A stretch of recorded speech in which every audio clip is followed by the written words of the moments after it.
Isha, Ishvi in Ashwin. Sakka vaikkum palagaram. Adukku Ishvi in Ashwin. நாங்கள் இப்படி ஒரு முடிவை எடுக்க இருக்கிறோம் என்பது குறித்து அவரிடத்திலே வெளிப்படையாக நாங்கள் மனம் திறந்து பேசியிருக்கிறோம். கம்யூனிஸ்ட் கட்சிகள் என்ன முடிவை எடுக்கிறார்களோ அதை ஒட்டி விடுதலை சிறுத்தைகளும் முடிவை எடுக்க திட்டமிட்டிருக்கிறோம் என்று நான் ஊடகங்களின் வாயிலாக சொன்னது மட்டுமில்லாமல் அவரிடத்திலே அவரை தனிமையில் சந்தித்த போதும் சொல்லியிருக்கிறேன். தனிநபர் தேவைகளுக்காக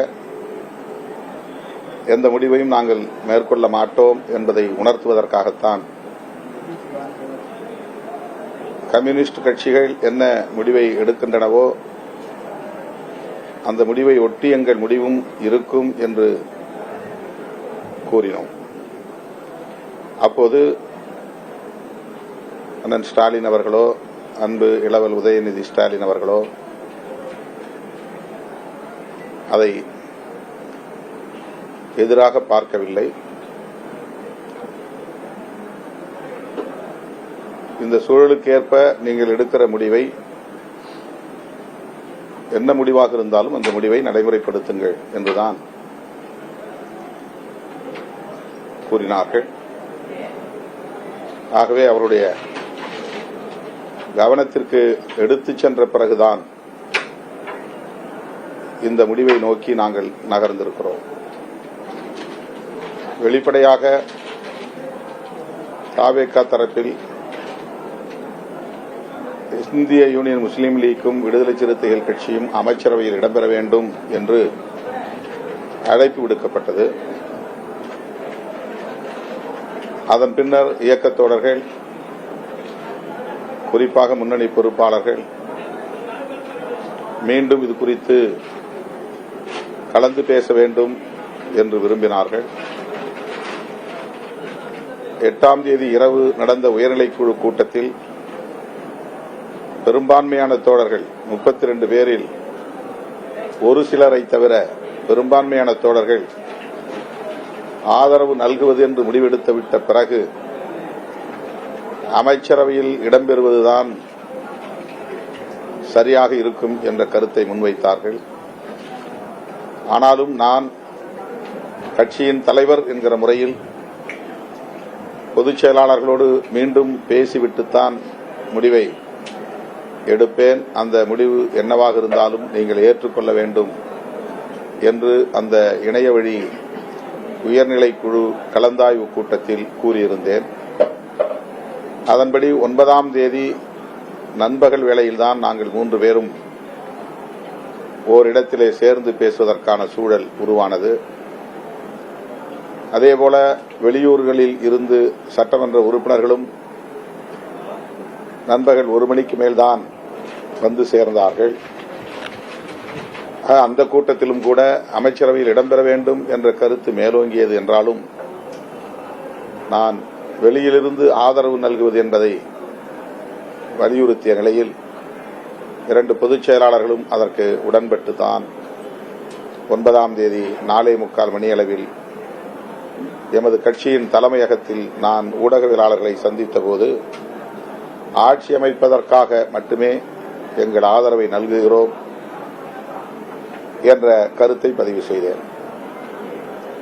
அதன் பிறகு இயக்கத் தோழர்கள் இந்த முடிவை மறுபரிசீலனை செய்ய வேண்டும் என்று தொலைபேசி வாயிலாகவும் வாட்ஸ்அப் மூலமாகவும் கருத்துக்களை பகிர்ந்து கொண்டே இருந்தார்கள். அப்படி ஒரு சூழலில்தான் தவேக தரப்பில் வெளிப்படையான அழைப்பு வந்தது.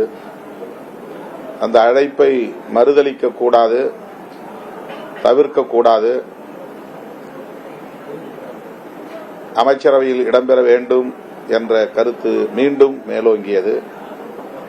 ஆகவே கட்சியின் நலன்களை கருத்தில் கொண்டு நானும் அந்த நிலைப்பாட்டுக்கு இணங்கும் சூழல் உருவானது. அப்போது நானே அமைச்சரவையில் இடம்பெற வேண்டும் என்கிற கருத்து மேலோங்கியது. அதற்கு நான் இணங்கவில்லை. கட்சி அமைச்சரவையில் இடம்பெற வேண்டும் என்ற நிலைப்பாட்டை எடுப்பது உறுதிப்படுத்தப்பட்ட நிலையில் தேர்ந்தெடுக்கப்பட்ட சட்டமன்ற உறுப்பினர்களும் 30 ஆண்டுகளுக்கு மேலாக என்னோடு பயணித்து வருகிற இயக்க பணிகளில் தீவிரமாக முனைப்பாக பணியாற்றிக் கொண்டிருக்கிற கட்சியின் மூத்த பொறுப்பாளராக துணை பொதுச் செயலாளராக பணியாற்றிக் கொண்டிருக்கிற வன்னியரசு அவர்களை பரிந்துரைப்பதுதான் சரி என்று நான் முடிவு செய்தேன். இயக்கத் தோழர்களின் ஒப்புதலை பெற்றேன். அதன் அடிப்படையில் நாங்கள் இணைந்திருக்கிறோம். இதில் மேற்கொண்டு கருத்து சொல்வதற்கு எதுவும் இல்லை. அமைச்சரவையில் நீங்க பங்கேற்றிருக்கிறதுனால ஏற்கனவே திமுகவுடன் இருந்த கூட்டணிக்கான நிலைப்பாடு இப்போ என்னவா இருக்கும்? கூட்டணி மாறி வெளியில வந்துட்டீங்களா? எப்படி வர முடிவு? தேர்தல் நேரங்களில் தான் நாம் தேர்தல் தொடர்பான கூட்டணி தொடர்பான முடிவுகளை எடுப்பது வழக்கம். யாரோடு சேர்ந்து பணியாற்றினாலும் களமாடினாலும் தேர்தல் தொடர்பாக தேர்தல் நேரத்தில் தான் முடிவெடுப்போம். கடந்த காலங்களில் நாங்கள் தொடர்ந்து திராவிட முன்னேற்றக் கழகத்தின் தலைமையிலான மதசார்பற்ற முற்போக்கு கூட்டணியில் இடம்பெற்றோம். அது நீடிக்க வேண்டும், அது வலுப்பெற வேண்டும் என்பதற்காக தேர்தலுக்கு முந்தைய காலத்தில் என்னாலான அனைத்து முயற்சிகளையும் மேற்கொண்டேன், பங்களிப்பையும் செய்தேன். என்னை ஒரு துருப்புச் சீட்டாக பயன்படுத்தி திராவிட முன்னேற்றக் கழகத்தின் தலைமையிலான மதசார்பற்ற முற்போக்கு கூட்டணியை சிதறடிப்பதற்கு பல முனைகளில் இருந்தும் பல தரப்பினர் பல்வேறு முயற்சிகளை, பகீரத முயற்சிகளை மேற்கொண்டார்கள். அதற்கு கிஞ்சித்தும் இணங்காமல்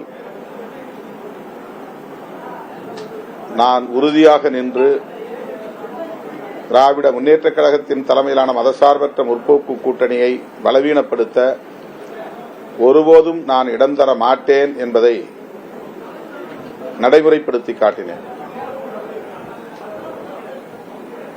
இதில் யாரும் மாற்று கருத்து சொல்ல முடியாது, எதிர்கருத்தை சொல்ல முடியாது. அந்த அளவுக்கு தேர்தலுக்கு முன்பு ஒரு 2 ஆண்டு காலம் என்று சொன்னால் மிகையாகாது. 2 ஆண்டுகளாக தொடர்ந்து என்னை குறிவைத்து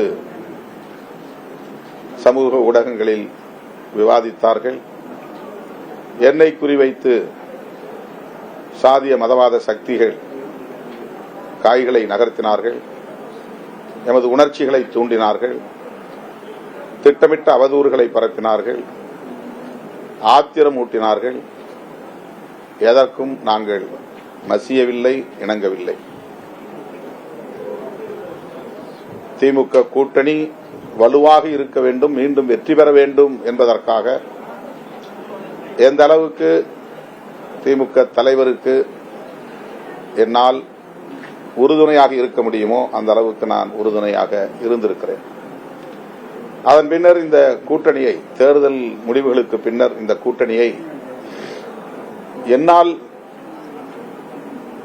காப்பாற்றும் அளவுக்கான வலிமை இல்லை.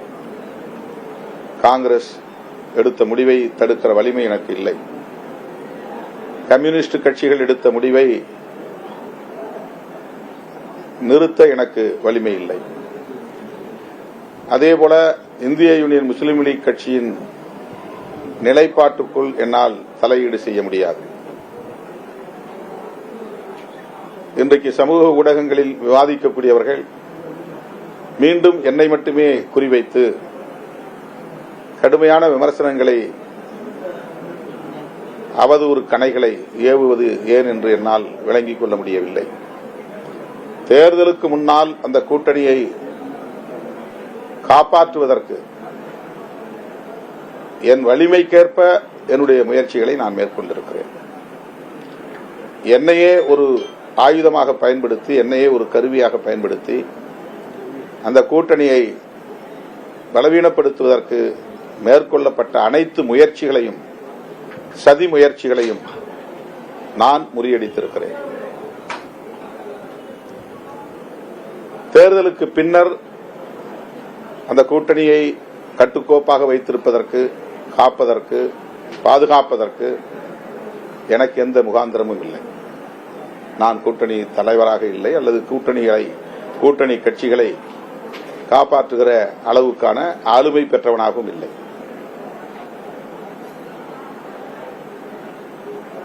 தேர்தல் முடிவுகள் வந்த கையோடு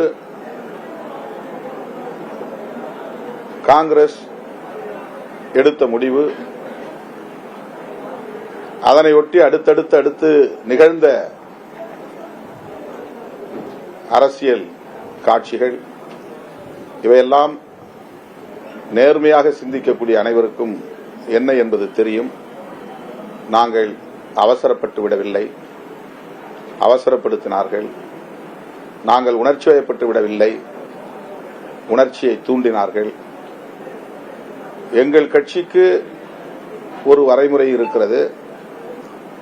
அந்த வரையறைகளின்படி, வரைமுறைகளின்படி, விதிமுறைகளின்படி இடதுசாரிகள் எடுத்த முடிவை முன்வைத்து 2.5 மணி நேரத்திற்கு மேலாக உயர்நிலைக் குழுவில் விவாதித்து அந்த முடிவை கூட்டணியின் தலைவர் அண்ணன் ஸ்டாலின் அவர்களிடத்தில் விளக்கிச் சொல்லி அதன் பிறகுதான் அறிவிப்பது என்று நாங்கள் முடிவெடுத்தோம். நாங்கள் இன்னொரு கூட்டணியில் இல்லை, அல்லது தாவேகா கூட்டணியில் இல்லை.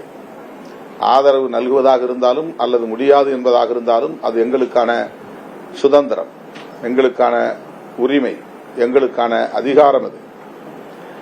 ஆனால் பலரும் வெளியிலிருந்து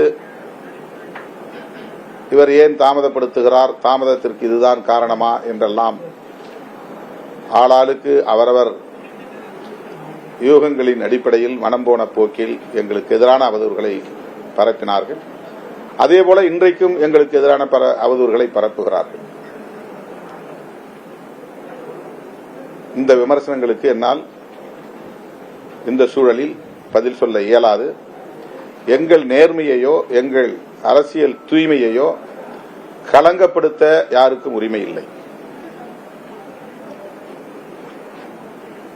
ஒரு கட்சியை உருவாக்கி அந்த கட்சியை கட்டுக்கோப்பாக பல 10 ஆண்டுகள் வெற்றிகரமாக வழிநடத்துவது என்பது அவ்வளவு இலகுவான ஒரு காரியம் இல்லை. நான் ஏற்கனவே சொல்லி இருக்கிறேன், நான் ஒரு ஆட்டோகிராட் அல்ல, டெமோக்ராட். எங்களுடைய தோழர்களுக்கு எந்த அளவுக்கு அரசியல் புரிதல் இருக்கிறது என்பது வேறு விவகாரம், ஆளுமை திறன் இருக்கிறது என்பது வேறு விவகாரம். ஆனால் அவர்களை நான் உடன் வைத்துக் கொண்டு அவர்களோடு அவர்கள் புரிந்து கொள்ளுகிற வரையில் விவாதித்து, அவர்கள் உடன்படுகிற வரையில் விவாதித்து, அதன் பிறகுதான் எந்த முடிவையும் நான் எடுத்திருக்கிறேன். இப்போதும் அப்படித்தான் எடுத்திருக்கிறேன். எனக்குரிய கால அவகாசத்தை நான் எடுத்துக்கொண்டேன். 2 நாட்கள் 3 நாட்கள் என்றெல்லாம் சொல்லுகிறார்கள். 8ஆம் தேதி 4 மணிக்கு இடதுசாரி கட்சிகள் அறிவிப்பு செய்தார்கள். 9ஆம் தேதி 2 மணிக்கே நான் தாவேகா தரப்பினருக்கு தகவல் கொடுத்தேன், வந்து கடிதம் பெற்றுக்கொள்ள செய்தேன். 3:30 மணிக்கு கடிதத்தை பெற்றுக் கொண்டார்கள். நான் பத்திரிகையாளர்களை சந்திப்பதற்கு நான் அழைப்பு விடுக்கவில்லை, அவர்கள் வந்து காத்திருந்தார்கள். காத்திருந்தவர்களின் உணர்வுகள் மதிக்கப்பட வேண்டும் என்பதற்காக நான் தேடி வந்து பார்த்தேன். நான் ஊடகவியலாளர்களை வாருங்கள், இந்த தேதியில் உங்களை பார்க்கிறேன், இதை அறிவிக்கப் போகிறேன் என்று சொல்லவில்லை. அறிவிப்பை நான் என்னுடைய சமூக ஊடகத்தில் கூட, முகநூலில் கூட என்னால் அறிவிக்க முடியும். அறிக்கையை ட்விட்டர் பக்கத்தில் கூட என்னால் போட்டுவிட முடியும். ஊடகவியலாளர்களை கூட்டி பேச வேண்டும் என்ற கட்டாயம் ஒன்றும் இல்லை.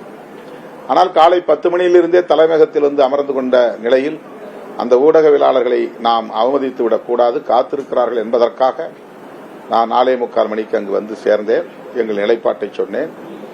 இந்த முடிவை மிக மிக நிதானமாகத்தான் நாங்கள் எடுத்திருக்கிறோம்.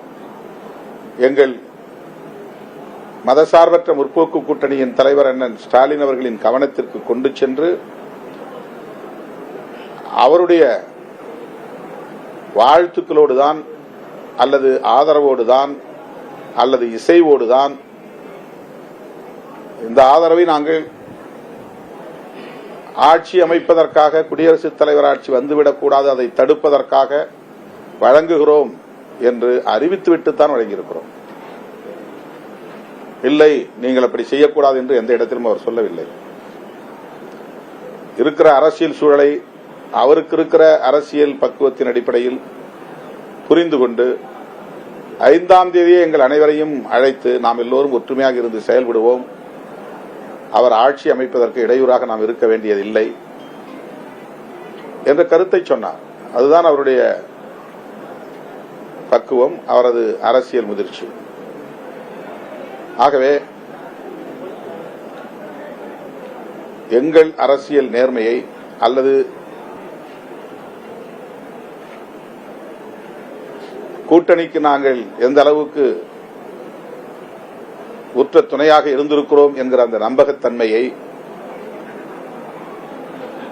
போகிற போக்கில் கேள்விக்குள்ளாக்குவது, களங்கப்படுத்துவது ஒரு திட்டமிட்ட அவதூறு. விடுதலை சிறுத்தைகளின் வளர்ச்சியை பிடிக்காதவர்கள் தொடர்ந்து காலம் காலமாக எங்களுக்கு எதிராக காழ்ப்புணர்வை கக்கிக் கொண்டிருக்கிற கும்பல் திரும்ப திரும்ப இதை செய்து கொண்டிருக்கிறது. எனவே இது குறித்து நாங்கள் மேற்கொண்டு கருத்து சொல்ல விரும்பவில்லை. நாடாளுமன்ற தேர்தலை தனிப்பட்ட பெரிய மரியாதை வச்சிருக்காரு. ஒவ்வொரு இடங்களும் நம்ம பாக்குறோம். முதல் மாநாட்டில் கூட உங்களோட வெளிப்படையா அழைச்சாரு. அவர் திருச்சி கிழக்குல உங்களை போட்டியிடுவதற்காக அழைத்தால் இடைத்தேர்தல்ல நீங்க அமைச்சர்கள் வர வேண்டும் ரொம்ப விரும்புறாரு அவரு தனிப்பட்ட விதத்துல. ஒருவேளை திருச்சி கிழக்குல இடைத்தேர்தல்ல உங்களை போட்டியிட அழைத்தால் உங்களோட விருப்பம் என்ன? அமைச்சரவையில் நான் இடம்பெற வேண்டும் என்கிற விருப்பத்தை தாவேகா தரப்பில் வெளிப்படுத்தினார்கள். நான் அதில் உடன்பாடு இல்லை என்பதை தொடக்கத்திலேயே சொல்லிவிட்டேன். இப்போதும் அந்த நிலைப்பாட்டில் தான் நான் இருக்கிறேன். ஒருவேளை அழைத்ததை மறுத்துருவீங்க? அது ஏன் யூகமான கேள்வி? எல்லாமே யூகமான கேள்வி கேட்டு யூகமா பதில் சொல்லி அதை நீங்க திசை திருப்பி திரிபுவாதம் செய்து அவதூறு பரப்புவதுதான் வழக்கமா இருந்து கொண்டிருக்கிறது. யூகமான கேள்விகளுக்கு இங்க இடமில்லை. காங்கிரஸ் நாடாளுமன்ற தேர்தல் அடுத்து உள்ளாட்சி தேர்தல் எல்லாத்துலயுமே தாவேகாவுடன் கூட்டணி அப்படின்றத உறுதிப்படுத்தி அவங்க அந்த முடிவை எடுத்துட்டாங்க. நாங்க அப்படி இந்த முடிவு நாங்க எடுத்தது இடதுசாரிகள் எப்படி வெளியிலிருந்து ஆதரவு தெரிவிக்கிறார்களோ அதை போல்தான் நாங்களும் ஆதரவு தெரிவிப்பது என்ற முடிவை எடுத்தோம். ஆனாலும் அரசியல் சூழலுக்கு ஏற்ப இந்த முடிவையும் நாங்கள் எடுக்கும் நிலைக்கு ஆளாகி இருக்கிறோம். அவ்வளவுதான். அடுத்த ஒரு உள்ளாட்சி தேர்தலாக இருக்கட்டும், நாடாளுமன்ற தேர்தலாக எதையுமே நான் உங்கள்கிட்ட பேசல. பயணிக்கூட வாய்ப்பு இருக்காங்க. அப்புறம் திரும்ப ஒரு யூகமான கேள்வி இருக்கு. அது தேர்தல் வரட்டும், தேர்தல் நேரத்தில் பேசலாம்.